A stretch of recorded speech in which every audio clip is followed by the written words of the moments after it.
this healthcare bill, and that is to put the national government in charge of our healthcare, determine what treatment we can and cannot get.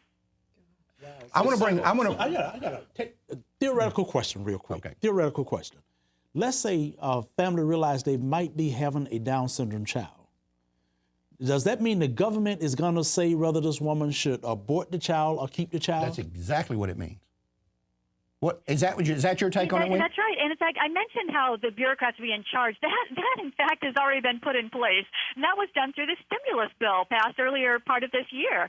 The stimulus bill created a commission to do comparative effectiveness, and what that means is they gather the research to figure out what treatments or what drugs are the most cost-effective, or at first they look at what's the most effective, but then they also add into that equation what's the most cost-effective.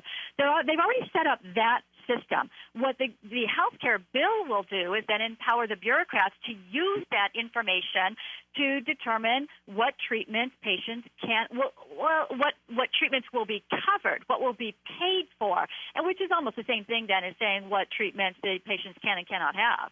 Right.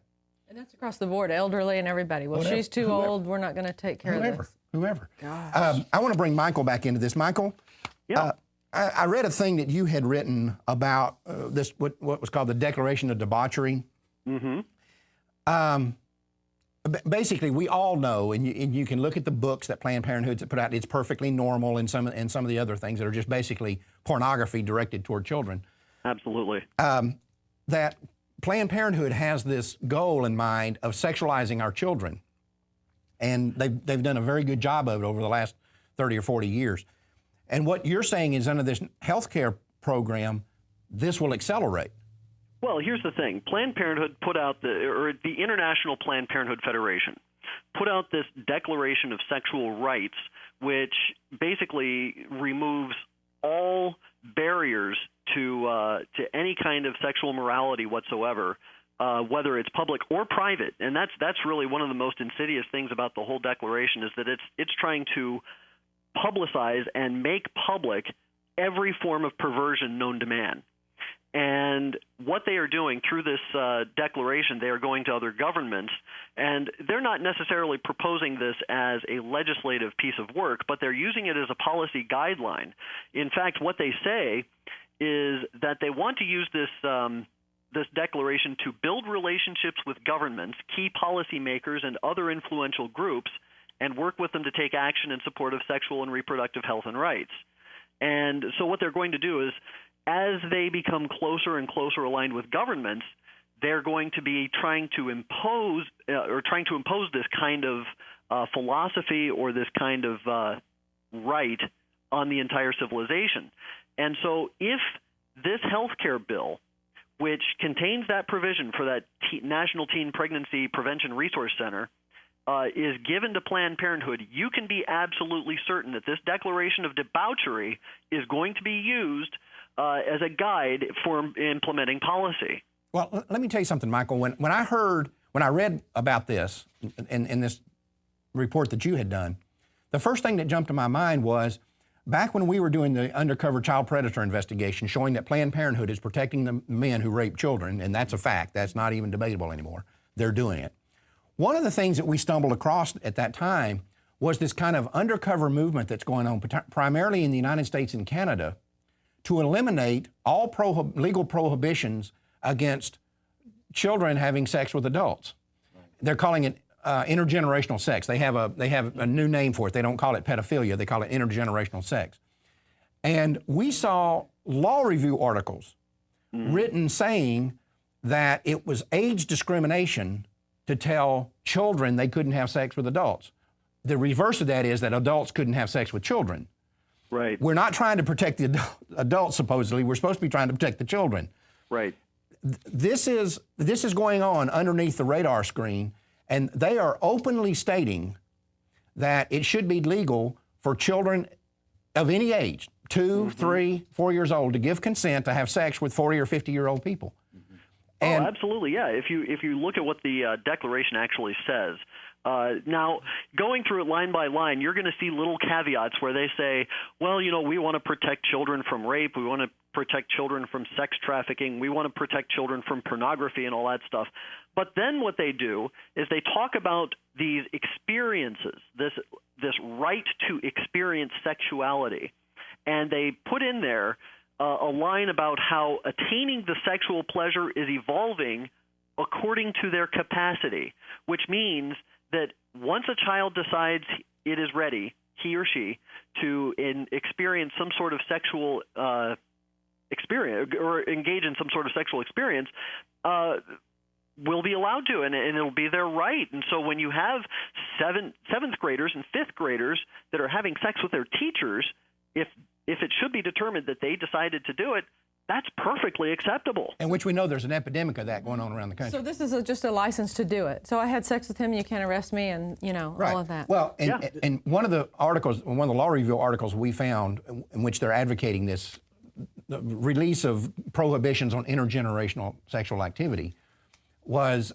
they're saying there's been medical studies documenting that children as young as 18 months old can enjoy having sex with adults. Oh, dear God. Is NAMBLA behind this? I'm sure they're all behind. We got a case going on right now in Fayetteville, right? Where they caught this guy. This little girl's missing, 5 years old, and this in the black community. Everybody black folks are mad about, outraged over this. A little child was missing. They caught the guy taking. They found the child later dead, of course. But the way they caught it with the guy that kidnapped this child, he was taking her to the motel room. Right. And you see this picture of this cute little girl, 5 years old, with her arms around this guy, and she's looking all at peace and content, and he's taking her into this hotel room. And the mother is the one that actually sold this child for child trafficking. This kind of mess would even make something like that legal. Right. This would be legal under this. That would make this. Yeah. This is horrible. I mean, this is a mess. Planned Parenthood need to be ashamed of themselves. Johnny, Planned Parenthood needs to be dissolved. Planned Parenthood needs to be put in jail. These people are pedophiles. Mm-hmm. We proved it with the Child Predator Project, and all people need to do is go out here and start studying the same things that we studied and find out what they're doing behind the scenes and what people like Michael and Wendy are bringing out here. They're doing the research and exposing these people. I got some friends named Gorski that called me from Virginia Beach, and they are so mad. And they've taken Marfa 21 because I told them what to do with that thing. Planned Parenthood on Newtown Road in Virginia Beach is building a multi-million-dollar facility there too, right across from an African American community center. Right. Right across. They're going after these teens. They're going right in there. But I tell you what, when Marfa's 21 was shown to a black deacon, they gave it to him, and the fellow said, I just loaned it to him for a day. He said, Brother John, you got to send me another. He said, because the deacon said, you can't have this back. We got too many other folks to show this to. Yeah. Well, we're going to be talking about Marfa 21 here in just a little bit. But this is, the American people are asleep at the switch. Mm-hmm. And I want to bring Wendy back in because Wendy's from this area. And I don't think Dallas-Fort Worth is any different than any other part of the country when it comes to this sort of thing. But Wendy, I'm sure you can remember from your times of living in Dallas, if you went out on the streets of downtown Dallas right now and told people and showed them the documentation that you're not just making this stuff up, there'd be more of them concerned about whether Dallas is going to beat Washington this weekend in the NFL. And they'd lock Wendy up for saying such things. That's exactly right. Not just Dallas. I think anywhere in the country that common sense still reigns. Right. This country has become anesthetized because of its own self-pleasures and entertainment and sports and all these things. Well, we're going to wake up. If things don't radically change, if there isn't a supernatural miracle that happens in the next 30 to 60 days, we're going to wake up sometime in 2010 with a radically different America. An America we will not recognize. It will look more like Eastern Europe. Troy, I think it's already happened. I don't think we'd recognize just what's happened in the last 8 or 9 months since January. Mm-hmm. Do you realize if you, I said this to somebody the other day, if you had gone back, let's say 50 years, and you had told people, here is a list of things, here's a guy that's going to run for president in 2008, all right, just 50 years from now. So you're making this in 1958. And you say, oh, by the way, he's black. Here's the things he believes and that he says he's going to do. There would have been more, even in a time in the 1950s or the 1940s or 1930s, there would have been exponentially more people who would have said, that person will never be president because of his positions, than they would have said he'll never be president because he's black. Mm-hmm. Exponentially more. that would have said that. But here we are. I think that what these people are doing is setting up a vigilante America where people are going to start standing up saying, well, if I believe in the law, in the rule of law, but if the law is not even going to protect a 18-month-old baby from having sex with a 40-year-old man, I'll protect the baby. You betcha. You know, you bring up a very interesting point, and actually, just to bring that point home, I want to read you this one section that was in the Sexual Rights Declaration from Planned Parenthood.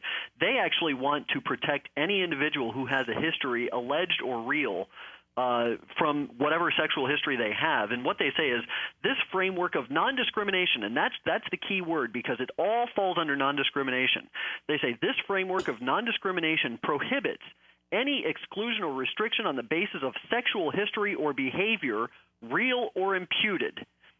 And then they go on to say, of all human rights and fundamental freedoms in the political, economic, social, cultural, civil, or any other field.